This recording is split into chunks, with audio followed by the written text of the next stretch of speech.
Welcome back sa aking YouTube channel, Jeremy's TV, Manila. Shout out po sa mga Iskonians na patuloy na sumusuporta sa ating channel. Maraming salamat po at saludo ako sa inyong lahat. Alright? So topic natin ngayon guys for today sa video, Yorme, kinuyog ng mga trolls. Yan guys, di ba? Talagang desperado na. At ang matindi nito, si Boss Y pa mismo ang nakadiscover sa mga trolls nito sa kanyang mismong FB account.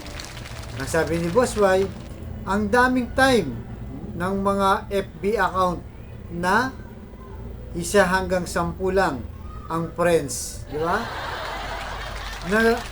Nabigay na ba ang Christmas bonus? Hayaan na lang po natin ang taong bayan ang magpasya. So, yun guys, di ba? Iba-ibang mukha. Ang dami mga nagko-comment sa kanya, pero sasampu nga lang yung kaibigan niya. Ay, yung mga, yung friends niya. At pagka chinek mo naman, nakalak lahat. Siyempre, sigurado nilak kasi nga guys, kung hindi lalak yun, malalaman kung ano yung activity o hindi. Iyan na rin ang paraan para hindi nila makita kung sino yun. Di ba? Talaga namang wala nang ibang magawa. Di ba? Wala nang ibang maisip para sirain itong si Boss Y. At ang tanong dito, sino ang amo nito ng mga trolls na to? Sino kaya? Siyempre guys, hindi mo na kailangan maging matalino, di ba? Maging abogado kung sino yan. Hindi na natin babanggitin ng pangalan, pero imposible naman. Kung ang taga-Pasig ang gagawa niyan, di ba? Wala nga naman si Vico Soto ang magtatanim niyan. O kaya naman sa Makati, itong si Abby Binay. Di ba? Imposible naman. So natural guys, yung kalaban natin sa political na itong si Boss Y, di ba? Ang gagawa niyan. Kasi nga naman, napakalayo ng survey guys, di ba? Sa mga nakaraang vlogs natin. Sobrang layo. Sobrang layo ng kanilang agwat. Kahit pagsamasamahin mo na lahat ng kalaban ni Boss Y, panalo pa rin si Boss Y, di ba? Sa kabila ng kaliwat kanan, ang paninira, di ba? Ang paninira sa kanya hindi pa rin umuubra. Di ba? Lalo na yung Team Mayora.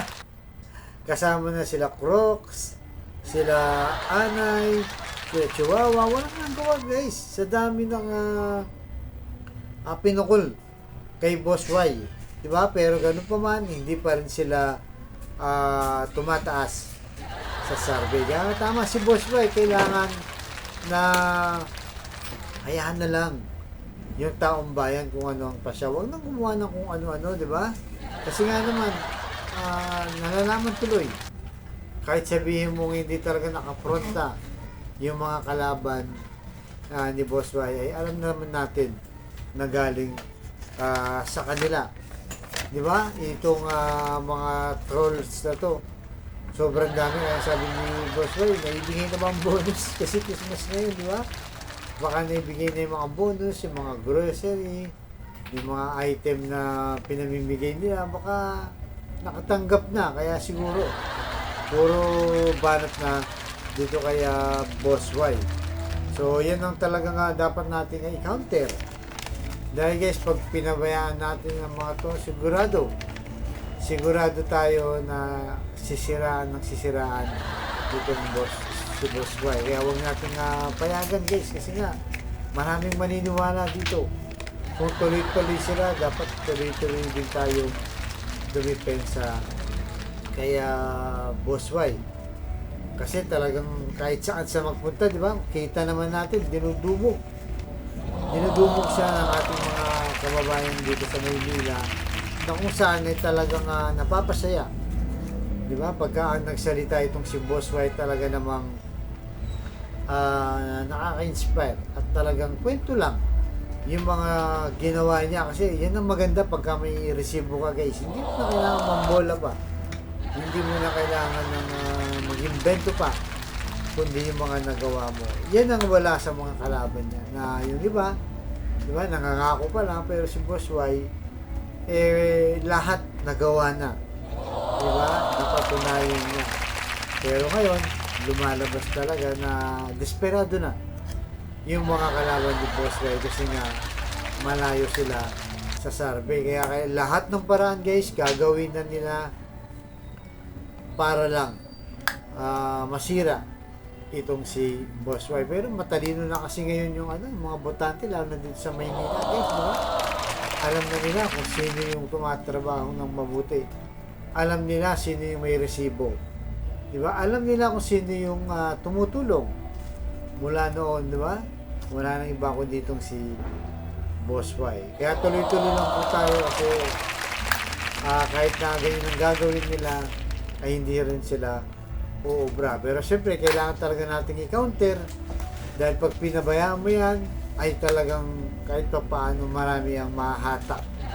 Papaniwala, di ba? Mahilig lang dahil sa kanilang pagiging trolls, di ba? At paninira dito kay Boss Y. Kaya lalo pa po tayong suportahan natin itong si Boss Y. Tuloy-tuloy lang tayo, medyo malapit-lapit na, patapos na December, January, February, April, mga 4 months na lang. Talagang bakbakan na sa politika. So kayo guys, anong masasabi nyo dito sa mga trolls na to? Talaga bagamat may mukha nga sila, di ba?